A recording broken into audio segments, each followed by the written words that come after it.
Intro. There's a battle that often goes unnoticed. There's no loud noise at the start, no clear warning, but it slowly changes the situation inside a country. As days go by, it becomes clear that every move has a big impact, not just in the area itself, but also across the wider world. How did this really start, and how did it reach this point? Preparations began even before Operation Epic Fury. The United States transferred F-22 Raptors to bases in Israel and other parts of the Middle East. Tehran did not immediately notice this. When the operation began, the F-22 Raptor entered Iranian airspace almost unnoticed, silent, direct, and quick to strike at secret bases and important targets. But before we begin, don't forget to like this video. It's a big deal for us content creators. Thank you very much. Now let's get started. Right now, this is one of the most important aircraft used by the U.S. in battle. Along with the F-35 Lightning II, it is one of the stealth jets used in the operation, but they have different roles. The F-35 served as a sort of guide. Its sensors are used to identify targets and help other aircraft know where to attack. Meanwhile, the F-22 is focused on air control. This is the jet that was used to cripple Iran's defenses and ensure that nothing can stop the U.S. and its allies from flying and attacking. In the early days of the operation, the F-22s actively attacked Iran's air defenses and secret bases. Because of this, it became easier for other aircraft to enter and attack as well. The plan succeeded. According to the Israel Defense Forces, by March 30, approximately 80% of Iran's air defenses were destroyed or no longer operational. This was no coincidence. In fact, in just the first week of the operation, the F-22 was already the most active. Within a few days, it was able to enter Iranian airspace without immediately being detected by the defenses that were also its target. Aside from this, it also played a major role in striking secret bases and preventing the movements of the Islamic Revolutionary Guard Corps. But its most important achievement was the collapse of Iran's air defense network. Because of this, it reached a point where the U.S. was able to send old bombers, the B-52 Stratofortress, to carry out operations inside Iran itself. If Iran's defenses were still intact, this wouldn't have happened. The B-52 Stratofortress is large and easily detected by modern defenses. So the simple fact that they can freely fly inside Iran is clear proof of how weak its remaining defenses are. This means that the reported 80% loss of their air defense is probably accurate, or it could even be lower. And a large part of this is because of what the F-22 Raptor did. But the job of the F-22 doesn't end there, because now that even non-stealth aircraft can enter, its role has changed and it's now more focused on providing support. Just like what the F-35 Lightning II did during the early days of the operation, where its main task was to fly inside Iran undetected while gathering information about targets and enemy movements. What's important here is that the information it gathers isn't just for its own use, because it passes this on to other aircraft like the F-16 Fighting Falcon and U.S. bombers, so they can carry out the attacks, while the F-22 moves to another area to gather new information and continue the same task. For the Islamic Revolutionary Guard Corps, this is a big problem because they know there's an F-22 inside their territory, but they don't know where it is. Even when their defenses were in better shape, they already had a hard time spotting it. Now that their radar and equipment are weaker, it's almost impossible for them to detect it. What's happening now is a coordinated and continuous method of attack where different aircraft work together. And this became possible because the United States quickly gained control of the skies over Iran, allowing them to operate almost without any resistance. What's even worse for Iran is that they can't do anything about it because the F-22 can remain undetected even when it's within radar range. It can locate where the remaining Iranian radars are and destroy them if necessary, or it can find safe routes inside Iran where other aircraft can pass through without being detected. So overall, the F-22 doesn't just fight, it also serves as the eyes and guide for the entire operation. At this point, all the other aircraft need to do is go where the F-22 Raptor directs them and then launch their weapons from a distance to hit targets in different locations. As a result, targets are hit one after another. According to the report, more than 11,000 targets have been hit by the United States in Operation Epic Fury as of March 29, and this number could still increase if the situation worsens. Para sa Islamic Revolution, the anxiety continues because they know there's an F-22 circling above them. This is one of the clearest examples of the U.S.'s technological advantage over Iran, and because of this, many important people in their ranks have already been lost. According to Euronews, as of March 21, no less than 70 high-ranking officials have died. This includes Ali Mohammed Naini, one of the well-known faces of the IRGC, but they lost someone even more significant. On the very first day of the operation, Mohammed Pakpour, the head of the IRGC, was killed. This was followed by the loss of other officials from Lebanon and Palestine who were connected to the IRGC, including Ali Hashemi and Ismail Dagan. There were other officials who disappeared, even though they were in other countries. It's not clear if the F-22 itself directly attacked these targets. But one thing is almost certain. It played a major role in providing information on where other aircraft should strike. This is the reason why fear continues inside the IRGC. Even if they don't know where the F-22 is, they know it's there. And at any time, an attack could come from an unexpected direction because the F-22 can relay its information to other aircraft, which can immediately act to strike. When it's said that Iran is not prepared for the full power of the F-22 Raptor, that's literal, but in reality, the government and the Islamic Revolutionary Guard Corps should already have an idea of what's coming. The capabilities of the F-22 are already known. It's hard to spot fast and has a combination of advanced sensors and powerful weapons.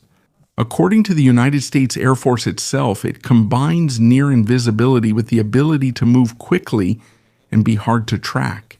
It can reach extremely high speeds and stay there without using an afterburner. Nakaraniwang nakikita. This means it's already fast but still not easily detected. It also has a long range, allowing it to make repeated runs at the target before returning to base. When it comes to weapons, it's fully equipped. It carries a 20mm cannon that can destroy drones and ground targets that don't have strong protection. It also carries missiles for air combat, although they're not really needed since Iran's old Air Force barely put up a fight in this operation. For ground targets, it carries bombs that can hit the target precisely. There are smaller bombs that can be used to hit multiple targets in one pass, and there are heavier bombs for a stronger impact if needed. None of this is a secret. The capabilities of the F-22 have been known for a long time. In other words, the United States has made it clear Kung ano ang kayang gawin ng aircraft na ito. Even with information this clear, Iran still didn't see how big its impact would be, and that became the problem. It wasn't a lack of warning, but a lack of preparation. That's the reason why, even as early as 2013, it should have been clear to Iran how powerful the F-22 Raptor would be if used against them, because just one incident back then was enough to show what it was capable of. In 2013, an Iranian Sukhoi Su-25 attempted to intercept an MQ-1 Predator from the United States in international airspace. And even though it didn't succeed, it became the reason for the U.S. to send a clear message by using the F-22 as an escort for their drones. This is where one of the most embarrassing moments for Iran happened in aerial combat. The F-22, piloted by Kevin Sutterfield, was quietly keeping watch as two Iranian F-4 Phantom jets approached, but they didn't see it even when it was already close to them. The F-22 flew underneath the Iranian jets. Then it rose up beside them and gave a clear warning for them to leave. And that's exactly what the Iranian pilots did, because they had no chance against an aircraft they couldn't see but could approach them at any time. In fact, that incident should have been enough for the Islamic Revolutionary Guard Corps to understand. It's hard to face the F-22 because it's an aircraft you can't see, but it can follow you, get close to you, and control the situation without you even realizing it.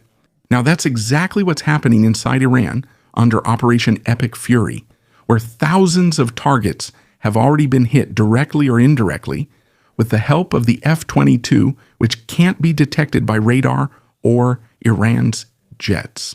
From a simple warning before, it has now escalated to an actual attack, and it's clear that Iran is still not prepared for this kind of situation. Because up to now, they still don't have a clear way to stop this kind of aircraft. Their situation is almost the same as what happened in 2013, because all they can do is avoid, hide, and hope that they won't be the next target. The F-22 Raptor played a big role in the first month of Operation Epic Fury, but now the question is what it will do next, because this is where the more intense phase of the fight against Iran comes in. The F-22 is used for attacks and to assist in operations in the air.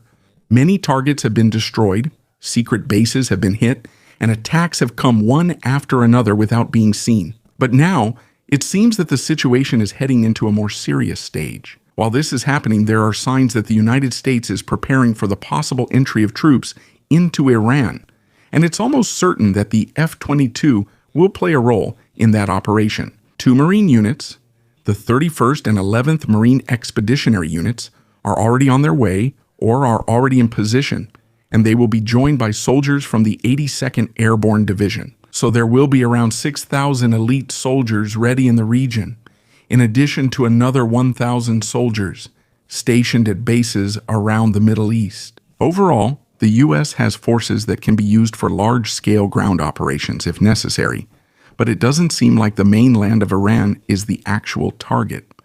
According to Al Jazeera, there are reports that the U.S. is preparing for an operation on Karg Island, a small but very important island, because almost 90% of Iran's oil exports pass through here. The objective is simple: to remove Iran's main source of income so that it will be forced to reopen the Strait of Hormuz, through which a large portion of the world's oil and gas passes. What the soldiers will do is enter and take control Ang lugar at manatili roon hanggat kailangan. Pero delikado ito dahil madali silang tamaan ng mga missile at drone ng Iran kung wala silang bantay mula sa ere. At dito, This is expected to provide protection from above, monitor the surroundings, and ensure that threats cannot approach while the operation is being carried out. The F-22 Raptor can be used to attack the remaining defenses on Karg Island, as well as the missile sites along the coast of Iran. The Strait of Hormuz could potentially be used to attack United States soldiers on the island. And it will likely play the same role it already does inside Iran, where it provides information and guidance to other aircraft to make attacks more effective. There are AH-64 Apaches and A-10 Thunderbolt II already operating in the Strait of Hormuz, so it's very likely that the F-22 will also patrol the area to gather information that they can use. And in this way, they will simultaneously face drones, missiles, fast boats, and other threats from Iran to support the operation at Karg Island. But even with this plan, Karg Island remains dangerous because it is full of oil facilities that can easily catch fire, and just one hit in the wrong place can cause a massive fire that could result in a lot of casualties.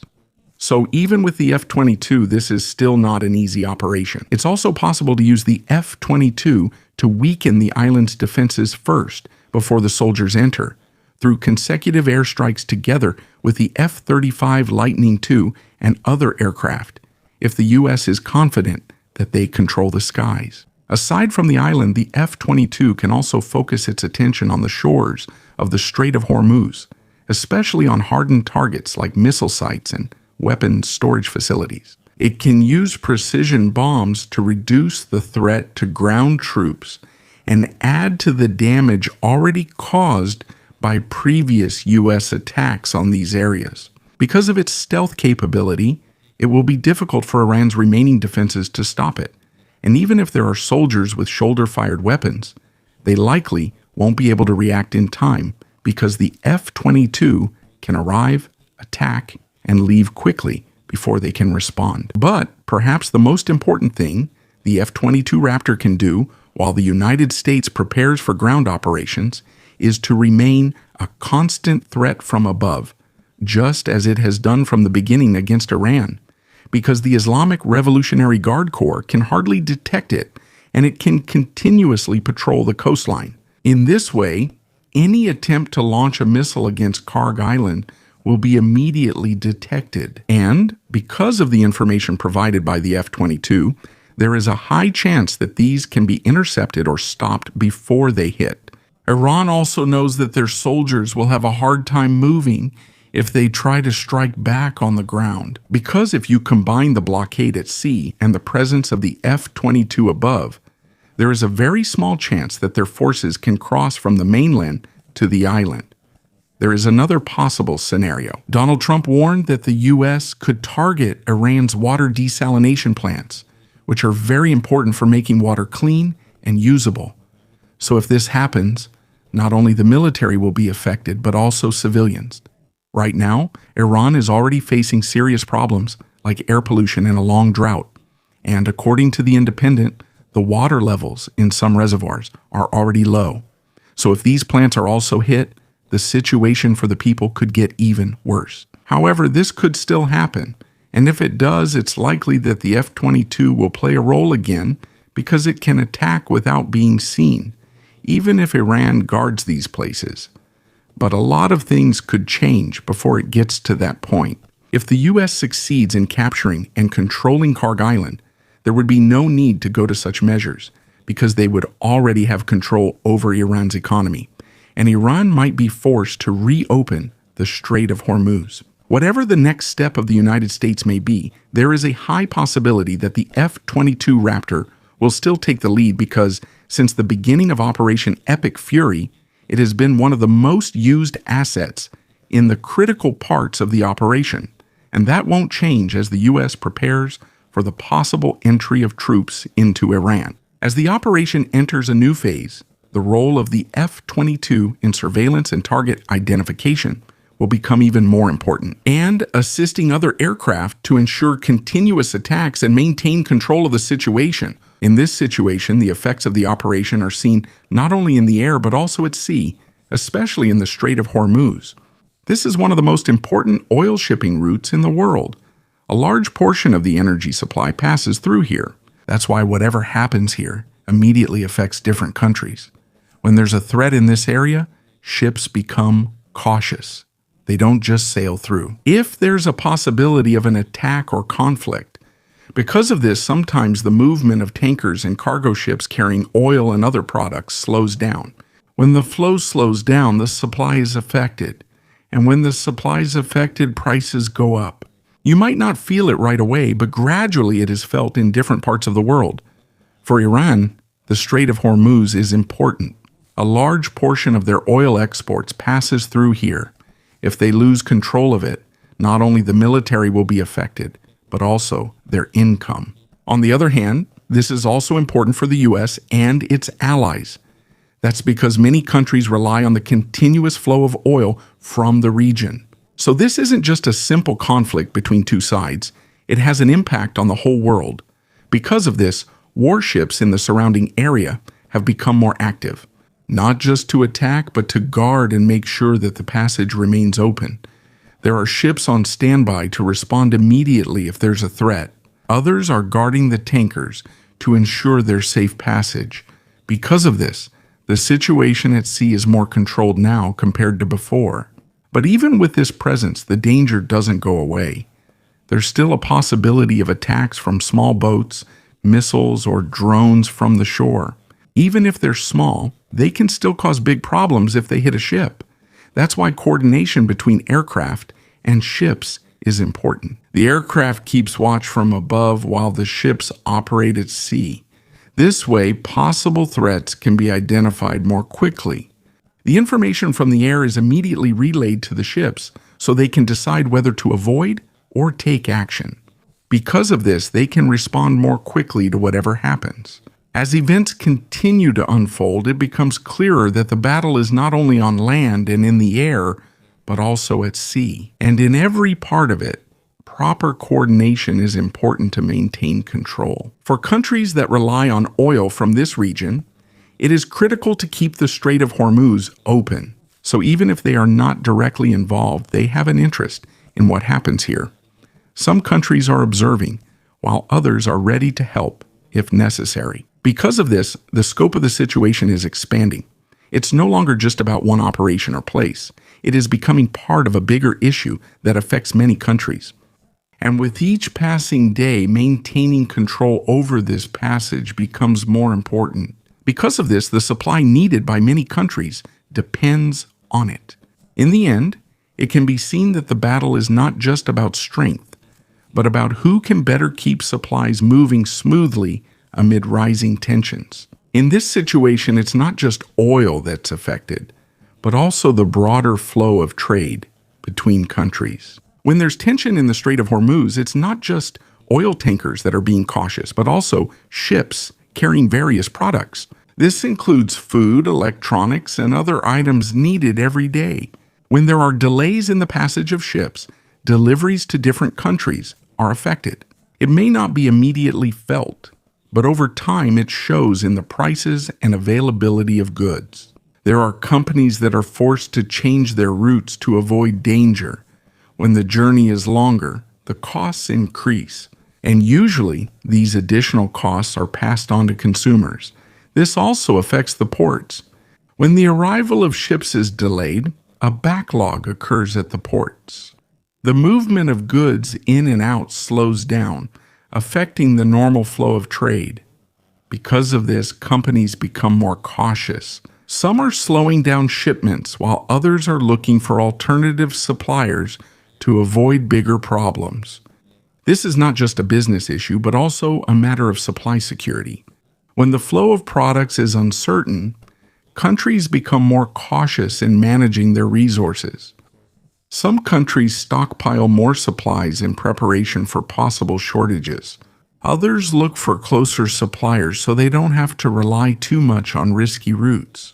As events unfold, it becomes clear that it's not just the region that's affected. Even countries far from the Middle East are affected, because global trade is connected to a single system. When there's a problem in one part, the effects spread to others. That's why the tension in the Strait of Hormuz is not only being monitored by the countries directly involved, but by the whole world. In the end, you can see that its effects are not just on the military or oil, but also on the daily lives of people. From food prices to the availability of goods, in this situation, it's not just countries and companies that are affected, but also ordinary people in different parts of the world.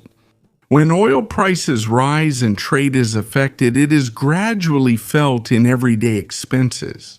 Fares go up, food becomes more expensive, and some products become harder to find. For many families, this means they need to adjust their budget. There are expenses that need to be reduced and some plans that have to be postponed. Even if they don't experience the conflict directly, they feel its effects in their daily lives.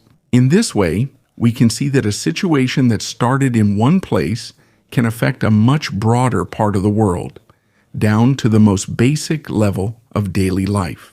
At the same time, Iran's neighbors in the Gulf are also starting to take action, especially the countries hit by Iran's missiles and drones, and now they are also preparing to retaliate. This means that as the arrival of U.S. troops draws closer, the pressure on Iran from different directions is also increasing.